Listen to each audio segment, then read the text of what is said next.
Building a Nation playlist. This playlist consists of 8 videos that rest on the proper meaning of a nation or people. It rests on what it means to be a nation or a people. I unpack the meaning of a nation in the first 2 videos. Australia did not exist before 26th of January 1788.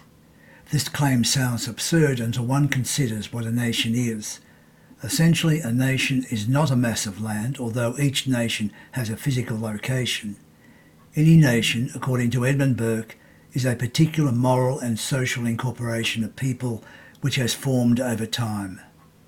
A nation is made up of customs, traditions, legal and political arrangements, and so on. Australia is a particular moral and social incorporation and not merely a mass of land.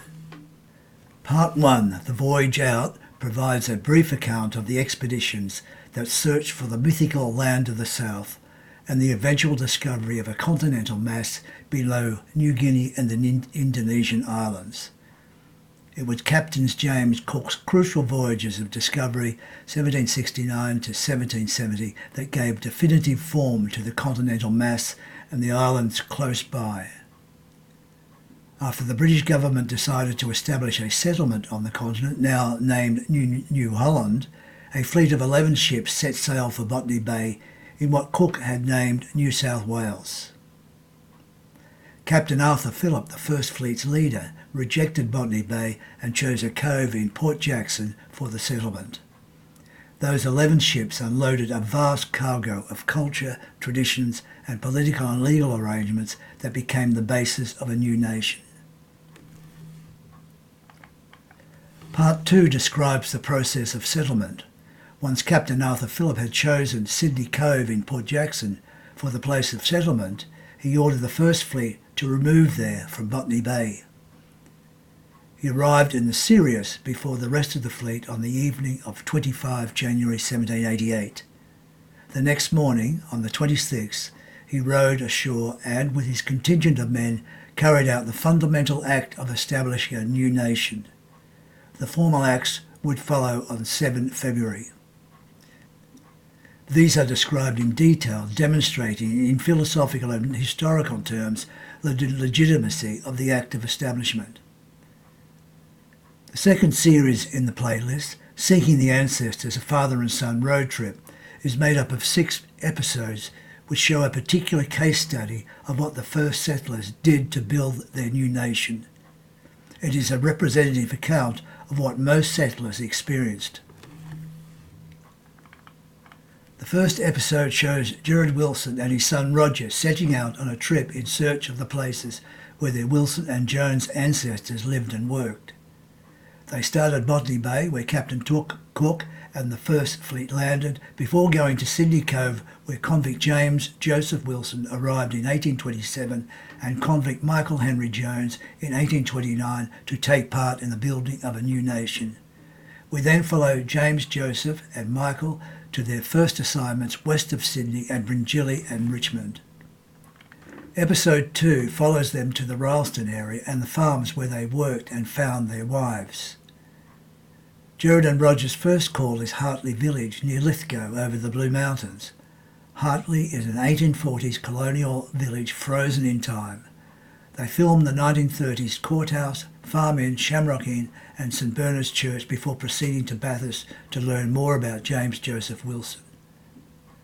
From Bathurst they continue over the hills to Kandos in the Ralston district. They overnight at the Railway Hotel. They go in search of Derby Farm where James Joseph and Michael Jones worked. They film the farms and surrounds and Gerard does his presentation. But Gerard is not sure they have the right place. They proceed to Ralston where they visit the Cottage Museum, the headquarters of the Ralston Historical Society. Shirley Tunnicliffe, president of the Ralston Historical Society, welcomes them and confirms they had videoed the wrong farm. She explains where Derby Farm is. Despite the mistake, Gerard and Roger filmed the lush farmland where their ancestors first settled after arriving in Australia. It was a thrill to be on the sacred land of their ancestors. In episode 3, Gerard and Roger find Derby and Bogey farms. Both are modern working farms situated in the most beautiful natural surroundings.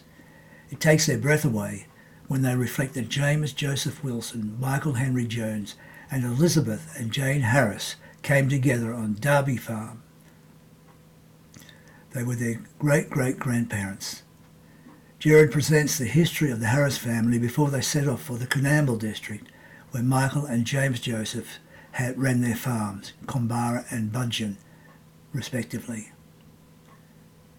In episode 4, having arrived in the Coonamble district, Gerard and Roger go in search of the Combara and Budgeon properties where Michael Jones and James Joseph Wilson ran their sheep farms.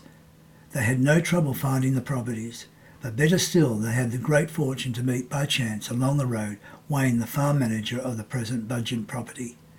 He invited them to view Budgeon's present farming activity. The visit gave them a good insight into the lives and experience of the Wilson and Jones farming families. They then followed Michael Jones and his family to Muswellbrook, 230 miles or 370 kilometres south-east towards the New South Wales coast. Michael had planned to settle in Muswellbrook and further his business interest, but tragedy awaited him and his wife Elizabeth. Episode 5 tracks James Joseph Wilson from his success on his Budgeon run to his end. There was no premature death for James Joseph. He lived to an old age, but he had to suffer family loss, and he made some fatal, in one case mad decisions. We see what those decisions were and how they affected his life.